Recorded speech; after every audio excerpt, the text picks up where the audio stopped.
We are witnessing the achievements of mankind in the field of renewable energy and advanced technologies intended for the development of a green economy. EXPO Day 55.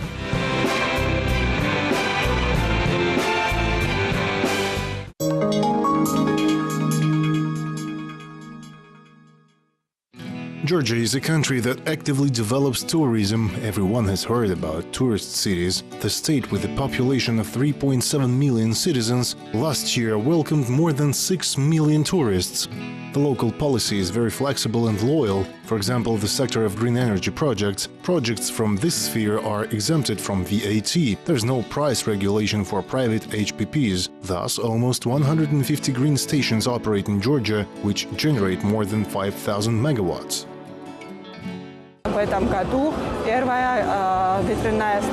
This year we launched the first wind farm in Georgia, but I can say that this is the smallest part, only 20% of all the opportunities and resources that can be developed. EXPO 2017 is the best opportunity to showcase our opportunities to all the countries that participate here.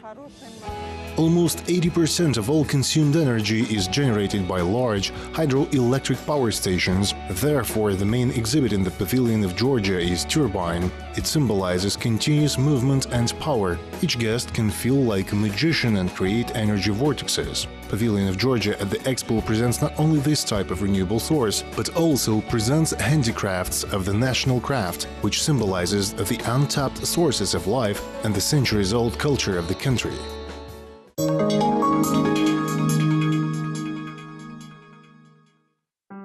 Scientific progress has led to alternative and eco-friendly ways of power supply to remote areas from the network. Smaller wind power plants are of increasing interest. This is the domestic development of Albert Bolotov. It has been in demand in Kazakhstan since 1998. About 50 units of this equipment provide consumers with electricity. One of them is operated on the territory of the capital airport. Outwardly, its technology differs from traditional wind turbines. It is these properties that make it possible to produce energy regardless of the flow of winds and weather conditions.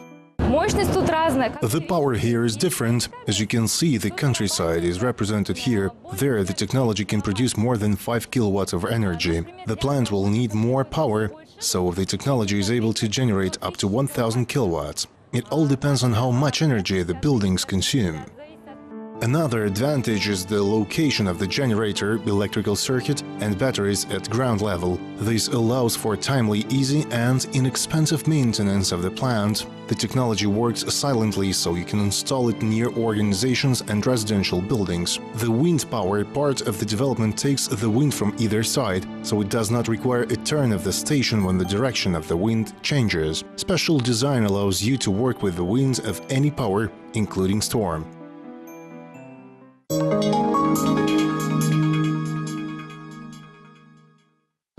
It is important to surprise the guests of the international exhibition not only with advanced technologies, but also with exquisite dishes. For these restaurants that unite different nations, cultures and traditions at one Dastarkhan are responsible. This restaurant is one of the main food suppliers at Expo 2017. The institution provides food for volunteers and exhibition organizers in the canteen for 1,300 seats, as well as during large and small forums. Guests are offered an international cuisine. From the menu you can try Italian pastas, Thai soups and even Mexican fried ice cream, which we'll learn how to cook. For beauty, we took shredded green pistachio nuts and also 30% whipped cream. The main ingredient is this semi-finished product. There is ice cream inside and cornflakes outside. First of all, ice cream and cornflakes must be fried. 1 minute is enough. The next special task is to bring beauty to the plate. After the chocolate and strawberry sauces are made, air cream and hot donuts are applied, biscuit is laid out nearby. We finish our exotic dessert with the pistachio powder. Now the most important thing is left, to enjoy frozen delight in a hot form. Mexican fried ice cream is ready. Come to the Expo, try the dishes of different nations.